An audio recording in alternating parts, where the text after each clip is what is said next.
So hey guys, welcome to your channel. I am Anu Singh and I teach you chemistry of class 9, chapter number 4, that is atoms and molecules. तो इस chapter को पढ़ने से पहले इसकी हम history जानेंगे। तो अराउंड 500 BC हमारे एक इंडियन फिलोसोफर आए जिनका नाम महर्षि कन्नड़ था। तो उन्होंने क्या कहा कि जो पदार्थ होता है मीन्स जो सब्सटेंस होता है, अगर हम उसको फर्दर डिवाइड करते जाएं तो एक ऐसा पार्टिकल आएगा, एक स्मॉलेस्ट इंडिविजुअल पार्टिकल आएगा जिसको कि और हम डिवाइड नहीं कर सकते हैं। तो इन्होंने इस पार्टिकल का नाम दे दिया परमाणु। फिर उसके बाद हमारे एक और इंडियन फिलोसोफर आए जिनका नाम था फकुदा कात्यायन। तो इन्होंने क्या कहा कि ये जो परमाणु है ये नॉर्मली एग्जिस्ट करते हैं कंबाइंड स्टेट में to form various forms of matter. ऐसा नहीं है कि अकेले नहीं रह सकते, अकेले रह सकते हैं, बट जनरली ये कंबाइंड स्टेट में एग्जिस्ट करते हैं to form various types of matter. फिर हमारे पास आए Greek philosophers Democritus and Leucippus. They suggested that if we go on dividing matter, a stage will come when particles obtained cannot be divided further. Democritus called these particles, individual particles, atoms, mean indivisible. मतलब कि इन्होंने कहा कि जो matter है means जो पदार्थ है उसको हम डिवाइड करते जाएं तो हमें एक ऐसा पार्टिकल मिलेगा जिसको हम और भी फर्दर डिवाइड नहीं कर सकते हैं। इसको हमने पहले ही समझ लिया था। देन जो डेमोक्रिटस थे इन्होंने कहा जो ये इंडिविजुअल पार्टिकल जो हमें मिला है तो इन्होंने इसका नाम रख दिया एटम्स, जिसका मीनिंग होता है इंडिविजुअल। तो फिलोसफीज के बाद हमारा टॉपिक आता है लॉज ऑफ केमिकल कॉम्बिनेशंस। तो Antony and Lavoisier laid the foundation of chemical sciences by establishing two important laws of chemical combinations. तो हमको इसमें दो लॉज के बारे में जानना है। First is law of conservation of mass and second is law of constant proportion. तो एक एक करके हम इन लॉज को समझेंगे। अब हम पढ़ेंगे law of conservation of mass. Law of conservation of mass was given by Lavoisier in year 1774. ये जो लॉ है वो Lavoisier ने दिया था in year 1774. According to this law of conservation of mass, mass is neither be created nor be destroyed in a chemical reaction. There is no change in a mass during a chemical reaction. इसका क्या मतलब है कि मास को हम ना ही create कर सकते हैं एंड ना ही हम इसको डिस्ट्रॉय कर सकते हैं केमिकल रिएक्शन में। मतलब कि ना हम मास को बना सकते हैं एंड ना ही इसको हम नष्ट कर सकते हैं केमिकल रिएक्शन में। तो ऐसा नहीं है कि पहले रिएक्शन के पहले हमारे पास 10 ग्राम जो था वो मास था एंड रिएक्शन के बाद हमारे पास 12 ग्राम हो गया मास। तो ऐसा नहीं है। And there is no change in mass during a chemical reaction. मतलब कि रिएक्शन के पहले जितना मास होगा उतना ही मास रिएक्शन के बाद होगा।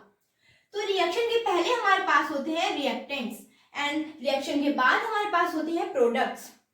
तो हम बेसिकली ये कह सकते हैं total mass of reactants is equal to total mass of products. तो लॉ ऑफ कंजर्वेशन मास यही कहता है that total mass of reactants is equal to total mass of product. तो चलिए अब हम लॉ ऑफ कंजर्वेशन मास को और भी अच्छे तरीके से समझेंगे इस एग्जांपल के थ्रू। तो हमने यहाँ पे रिएक्टेंट्स ले लिए 1 और 2, ठीक है। तो इसका हमने वेट निकाला तो हमारे पास वेट आया 80 ग्राम।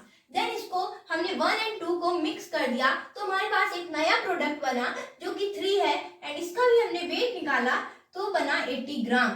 तो हम ये कह सकते हैं total mass of reactants is equal to total mass of products. तो हमारा नेक्स्ट लॉ है law of constant proportion. This law was given by Proust in year 1779. It noted that many compounds were composed of 2 or more elements. Let's suppose मैंने एक compound ले लिया that is H2O. तो ये H2O है वो hydrogen and oxygen से मिलकर बना है, जो कि ये जो है वो एलिमेंट्स हैं and in a fix proportion. जो इनका प्रोपोर्शन है वो मास है जो वो फिक्स रहेगा हमेशा। हम पानी कहीं से भी लाएं उसमें हाइड्रोजन एंड ऑक्सीजन होगा, एलिमेंट्स यही होंगे एंड जो इसका प्रोपोर्शन होगा वो फिक्स होगा 1:8। Okay, irrespective of where the compound came from or who prepared it. Okay, so हम अब स्टेटमेंट पढ़ लेते हैं। In a chemical substance the elements are always present in definite proportion by mass. अब जैसे कि हमने एग्जांपल लिया वाटर, तो इसका हम प्रोपोर्शन कैसे निकालेंगे? लाइक अब हम जानते हैं H2O, तो हाइड्रोजन का क्या मास होता है? 1 मास होता है, एंड जो ऑक्सीजन का मास होता है वो 16 होता है। बट इसमें हाइड्रोजन जो 2 है, तो हम इसमें 2 लिख देंगे, एंड जब हम इसको सिंप्लीफाई करेंगे तो हमारे पास आएगा 1:8। अब हम वाटर कहीं से भी लाएं, हमें वाटर फिक्स प्रोपोर्शन में मिलेगा, और जो उसके एलिमेंट्स हैं वो हमेशा वही मिलेंगे, हाइड्रोजन एंड ऑक्सीजन। तो हमने फिलॉसफीज देख ली, लॉ ऑफ केमिकल कॉम्बिनेशंस देख लिए। तो अब हमारा टॉपिक आता है Dalton's atomic theory. In 1808 Dalton presented his atomic theory to explain the properties of matter. तो इन्होंने 1808 में अपनी थ्योरी दी to explain the properties of matter. Dalton's atomic theory of matter became one of the foundation of the modern chemistry। तो इन्होंने उस time के हिसाब से अपनी बेस्ट थ्योरी दी, जिस थ्योरी ने तहलका मचा दिया in the world of science. तो ये बात अलग है कि आगे जाकर बहुत हद तक इनकी थ्योरी गलत साबित हुई, बट उस टाइम के हिसाब से इन्होंने अपनी बेस्ट थ्योरी दी, क्योंकि उस टाइम में इतनी एजुकेशन एंड टेक्नोलॉजीज प्रोवाइड नहीं थी उस हिसाब से इन्होंने अपनी बेस्ट थ्योरी दी। तो अब हम इनकी थ्योरीज को पढ़ेंगे। Our next topic is the various postulates or assumptions of Dalton's atomic theory of matter are as follows। तो postulates क्या होता है? इसको हम assumptions भी बोलते हैं। मतलब इसका मतलब ये है कि डाल्टन्स ने अपने थ्योरी में क्या बताया। ठीक है, तो हम देखेंगे point first, all matter is made up of very tiny particles called atom which participates in a chemical reactions। ये हम पहले पढ़ चुके हैं that जो एटम्स होते हैं वेरी टीनी पार्टिकल्स होते हैं जो कि केमिकल रिएक्शंस में पार्टिसिपेट लेते हैं। And next point is atoms are individual particles which can not be created और destroyed in a chemical reaction. Atoms जो होते हैं वो इंडिविजुअल पार्टिकल्स होते हैं which can not be created और destroyed in a chemical reactions. इसको हम एग्जांपल के थ्रू समझेंगे। जैसे कि मैंने यहाँ पर रिएक्टेंट्स ले लिए CaCO3 एंड इसका हमें प्रोडक्ट मिला CaO + CO2। तो इसमें हम देखेंगे कि जो कैल्शियम है इसमें भी यहाँ पे एक है एंड इसमें भी यहाँ पर एक है, एंड जो ये कार्बन है इसमें भी यहाँ पर एक है एंड इसमें भी यहाँ पर एक है, एंड जो ऑक्सीजन है वो यहाँ पर 3 है एंड इसको मिलाकर इसमें ऑक्सीजन 3 है। तो ये बिल्कुल बैलेंस हो गई ना, इसमें भी same amount of reactants and इसमें भी सेम अमाउंट ऑफ प्रोडक्ट्स है। And second point is atoms of a given elements are identical in mass and chemical properties. इनके हिसाब से जो भी एलिमेंट्स होते हैं उनका मास और केमिकल जो प्रॉपर्टीज होती हैं वो सेम होती हैं, बट ऐसा नहीं है। जैसे कि हमने एग्जांपल ले लिए कार्बन, ठीक है, इसमें जो कार्बन के मास एंड केमिकल प्रॉपर्टीज हैं वो अलग अलग है। आगे जाके हमें पता चला कि जो इसके मास एंड केमिकल प्रॉपर्टीज होती है एलिमेंट्स की वो अलग अलग हो सकती हैं। तो ये इनका स्टेटमेंट गलत हो गया। Okay, then other point is atoms of different elements are having different masses and chemical properties। Atoms of different elements having different masses and chemical properties। तो suppose example we take element A and B, तो इसके जो masses and chemical properties होंगी वो different होगी। Okay, and second point is atoms combine in a ratio of small whole number to form compounds। ये जो atoms हैं वो आधे पौने कंबाइन होते नहीं हैं टू फॉर्म कंपाउंड्स, ये पूरे होल नंबर में कंबाइन होते हैं to form compounds. For example मैंने H2O ले लिया वाटर, ठीक है। अब ये नहीं है कि मैंने यहाँ पे 1.5 एंड 2.5 1.5 मैंने हाइड्रोजन ले लिया एंड 2.5 मैंने ऑक्सीजन ले लिया, ऐसा नहीं है। ये पूरे होल नंबर में कंबाइन होंगे to form compound. And next point is the relative number and kind of matter are constant in a given compound। so for example मैंने हाइड्रोजन ले लिया, तो हमें पता है कि हाइड्रोजन 2 होते हैं एंड ऑक्सीजन 1 होता है। तो the relative number and kinds of matter are constant। ये जो हाइड्रोजन एंड वाटर हमेशा वाटर में सेम नंबर में रहेंगे, कांस्टेंट नंबर में रहेंगे। in a given compound. Hydrogen एक कंपाउंड है in a given compound. So हमने पहले पढ़ा Dalton's atomic theory को.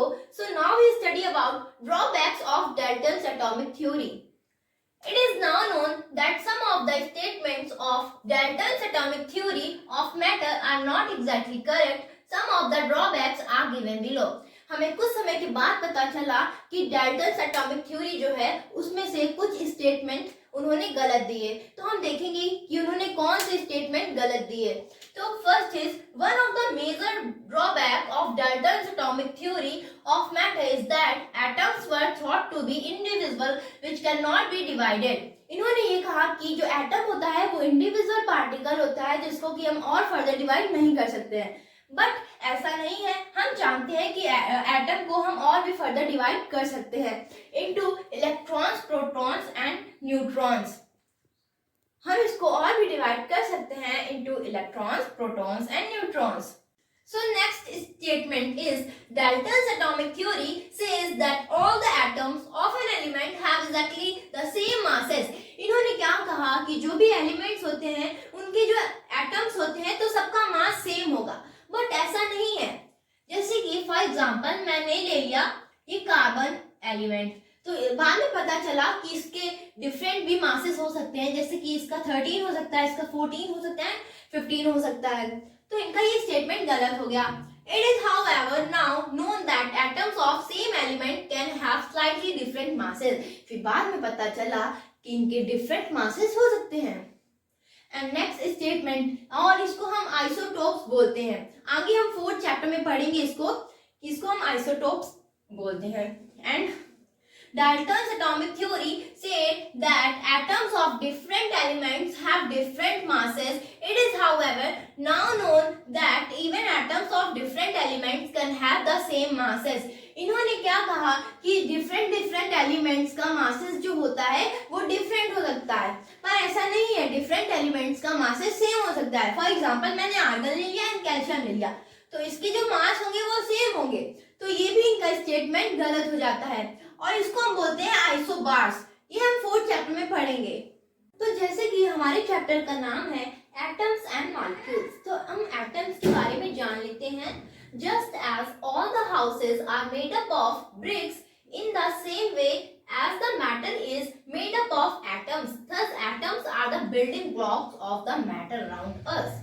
इसका मतलब क्या है कि जो घर होता है मतलब वो दीवारों से बना होता है एंड जो दीवारें होती हैं वो ब्रिक से बनी होती हैं. उसी प्रकार जो मैटर है वो एटम से मिलकर बना होता है. You understand. एंड इसकी हम डेफिनेशन देख लेते हैं. An atom is the smallest particle of an element that can take part in a chemical reaction. जो एटम है वो स्मॉलेस्ट पार्टिकल होता है एलिमेंट का. अब एलिमेंट क्या होता है? A substance which is made up of only one kind of particle is called element. अब आप रिलेट कर पा रहे हो ना? ओके, सो ये इसकी डेफिनेशन हो गई. सब आगे बढ़ते हैं. तो अब हम पढ़ेंगे एटम के शेप और साइज के बारे में. तो atom is a spherical in shape. Okay, जैसे कि लेट्स सपोज मैंने आपको एक फुटबॉल दे दी, तो मैं बोलूंगी कि इसका साइज बताओ, तो आप बोलोगे कि इसका रेडियस तो पता होना चाहिए तभी हम साइज निकाल पाएंगे. सो पढ़ते हैं first point. Atoms are very very small in size. जो एटम होता है वो बहुत बहुत छोटा होता है इन साइज में. And next point is the size of an atom is indicated by its radius, which is called atomic radius or radius of atom. जो इसका साइज हम निकालेंगे वो रेडियस के थ्रू निकालेंगे, तो उसको हम बोलते हैं atomic radius. Okay, and next point is atomic radius is measured in nanometers. The symbol of a nanometer is nm. Okay, तो इसका हम साइज निकालेंगे वो नैनोमीटर्स में निकालेंगे, क्योंकि ये जो एटम है वो बहुत ही स्मॉलेस्ट पार्टिकल है. ना ही हम इसको किलोमीटर्स, मीटर्स एंड मिलीमीटर्स में निकाल सकते हैं. इसको हम निकालेंगे नैनोमीटर्स में. जैसे कि 1 kilometre is equal to 1000 metre, उसी प्रकार 1 nanometre is equal to 10⁻⁹ metre, जिसको कि हम लिख सकते हैं 1/10⁹ मीटर.